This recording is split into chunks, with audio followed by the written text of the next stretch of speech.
Good morning students. पिछले video में हमने जो बैंकिंग व्यवस्था है उसके बारे में हमने अध्ययन किया था।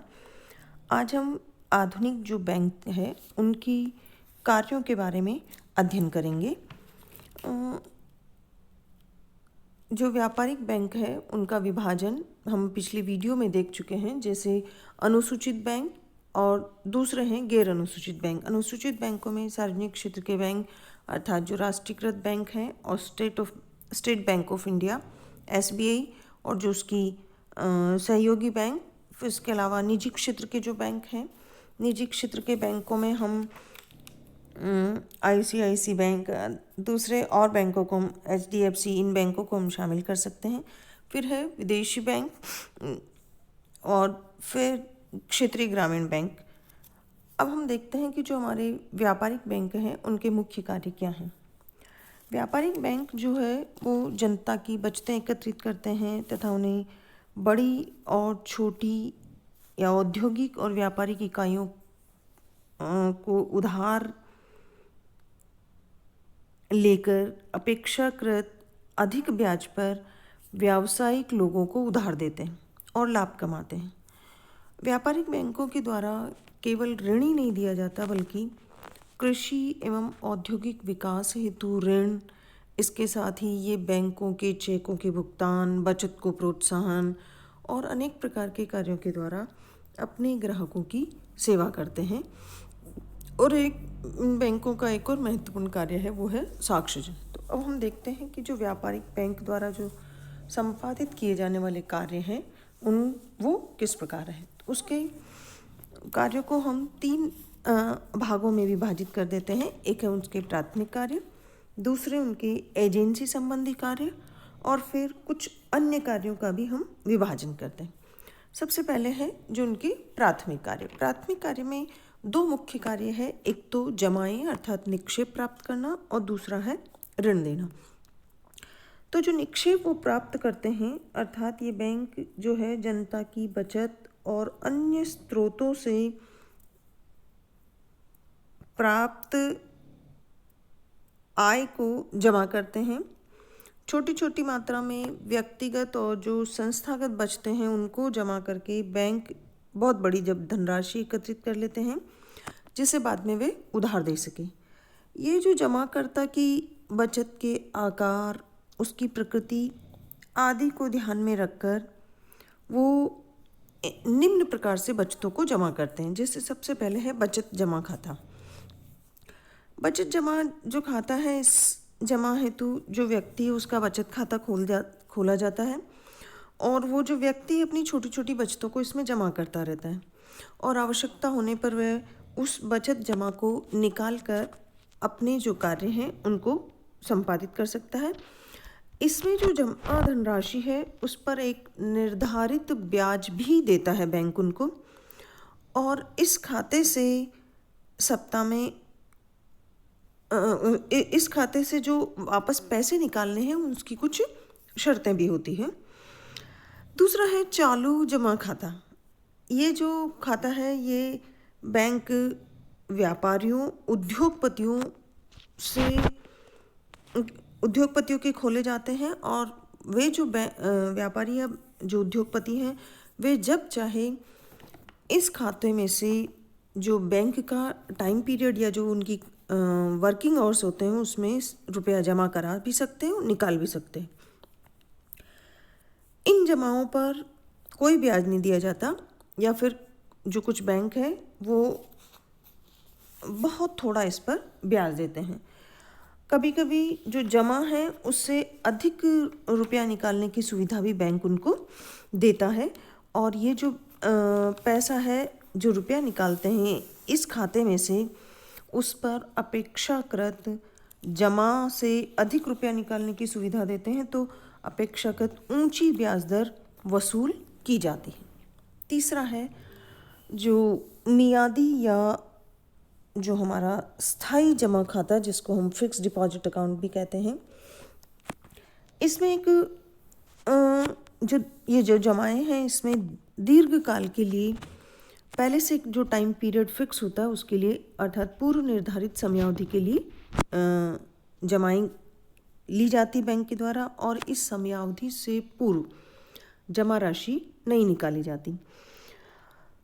इस जमा पर जो ब्याज है वो अपेक्षाकृत अधिक दिया जाता है और ये जो जमा है वो बैंकिंग साख सृजन और जो बैंकों जो मांग है उसकी पूर्ति के लिए ये जमाएं अत्यधिक उपयोगी होती हैं। ये जो जमाएं हैं वो लगभग 3 महीने, 6 महीने, 1 साल, 2 साल, 3, 5, 10 साल या 20 साल तक की भी अवधि के लिए जमा होती है। लेकिन अब ये जो जमाएं वो 5 वर्ष के लिए रखी जाती हैं। फिर आता है हमारा घरेलू बचत खाता। घरेलू बचत खाता ये उन लोगों में भी जो छोटी छोटी बचतें हैं, जिनको बचत की आदत नहीं है, उनको प्रोत्साहन देकर उनके साधनों को संग्रहित करने का एक तरीका है।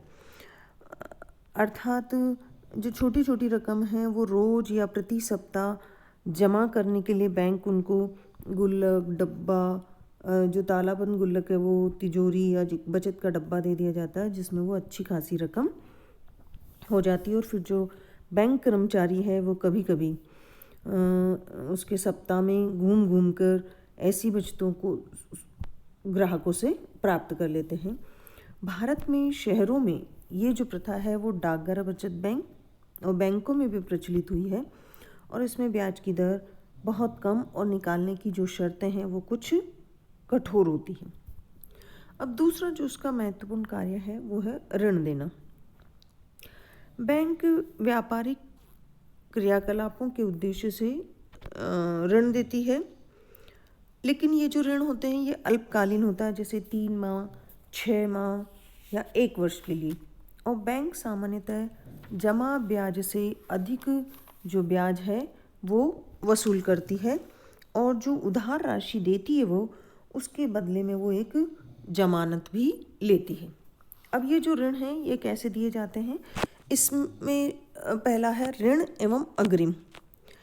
ये जो ऋण और अग्रिम है ये उचित जमानत के आधार पर कार्य विशेष हेतु जो ऋण की राशि है वो उस ऋणी के खाते में जमा कर देता है, जिससे वो जो ऋणी है वो उसमें से आवश्यकता अनुसार निकाल सके। जब वो ऋण जो धनराशि निकालता है तो जो ब्याज की दर है वो पूरी ऋण राशि पर लगती है और जो ब्याज दर है वो भी अधिक होती है। इसके साथ साथ ये जो ऋण है ये जमानत के आधार पर दिए जाते हैं। फिर है अधिविकर्ष। अधिविकर्ष की जो सुविधा है वो चालू खाते वाले ग्राहकों को ही उनकी जमा रकम से अधिक रुपया निकालने की सुविधा है। वो भी उनको उनकी साख या उनकी जो विश्वास पात्र जो ग्राहक हैं उनको ध्यान में रखकर, उनकी प्रतिष्ठा को ध्यान में रखकर दिए जाते हैं। उस जमाकर्ता को यह अधिविकर्ष का अधिकार होता है। जो अधिविकर्ष की जो नीति है उसमें जो सरकार की नीति, जो केंद्रीय बैंक की जो ऋण नीति है, इस संदर्भ में अधिविकर्ष के संदर्भ में उन नीति के साथ साथ वो उसकी ग्राहक की साख कैसी है उसको भी ध्यान में रखा जाता है और इस पर जो ब्याज की दर होती है वो ऊंची होती है। फिर है नकद साख। ये जो नकद साख है इसके अंतर्गत जो बैंक है वो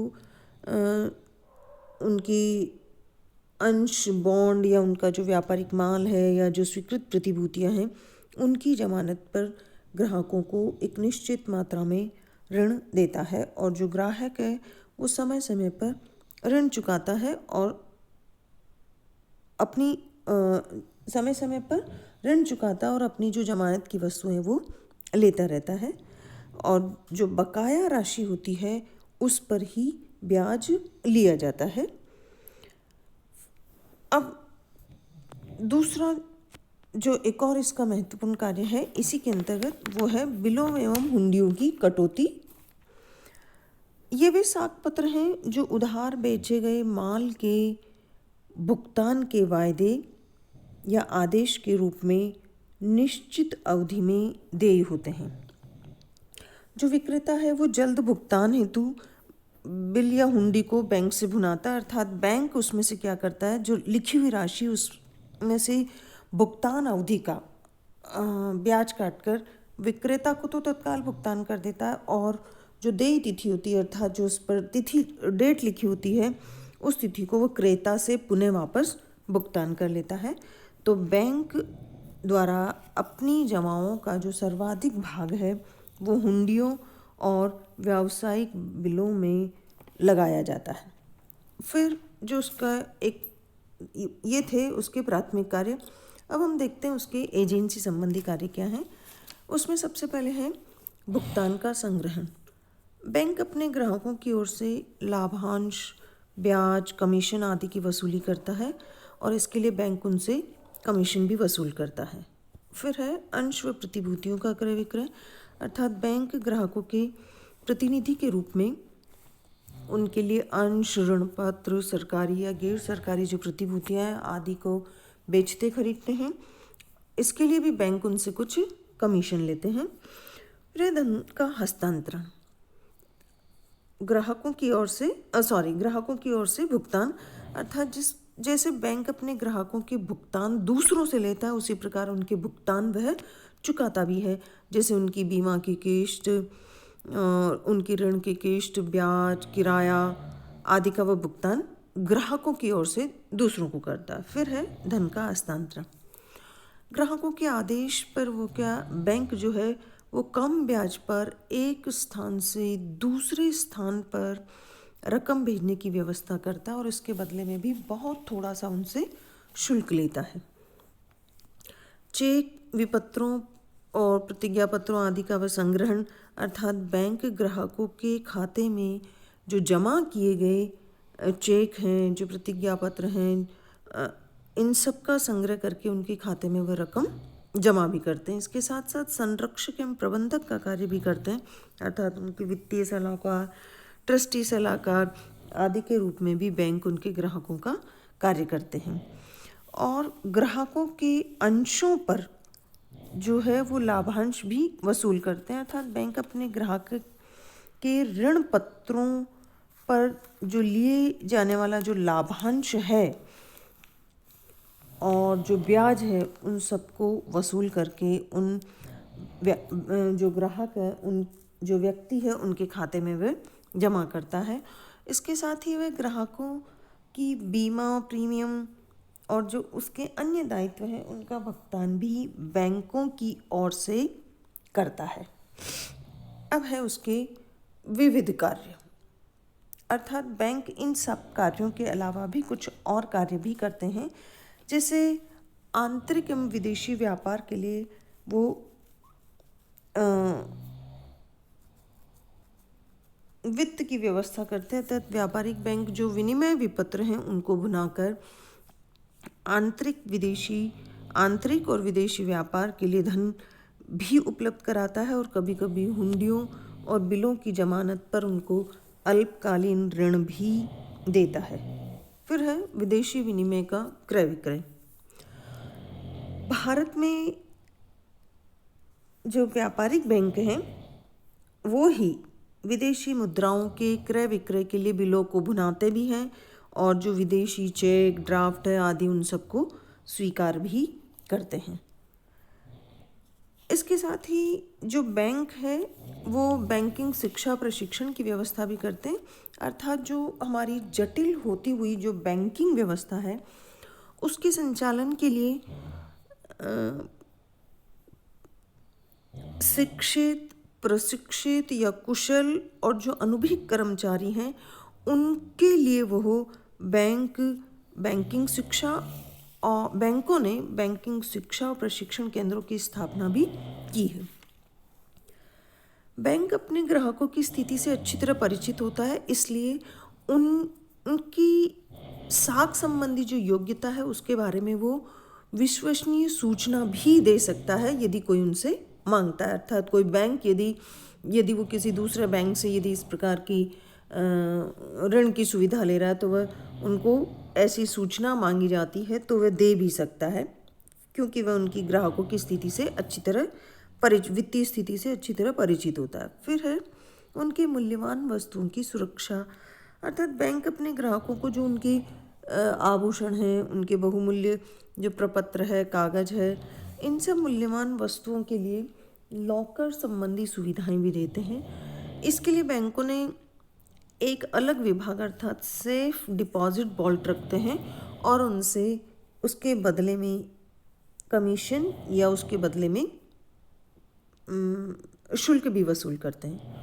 फिर आंकड़ों का संकलन एवं प्रकाशन। जो बैंक है वो उद्योग, व्यापार, वाणिज्य आदि से संबंधित अनेक प्रकार के आंकड़े एवं जो सूचनाएं हैं, जो आर्थिक जानकारी है, उनको एकत्रित करके उन्हें अपने प्रकाशनों में प्रकाशित भी करते हैं।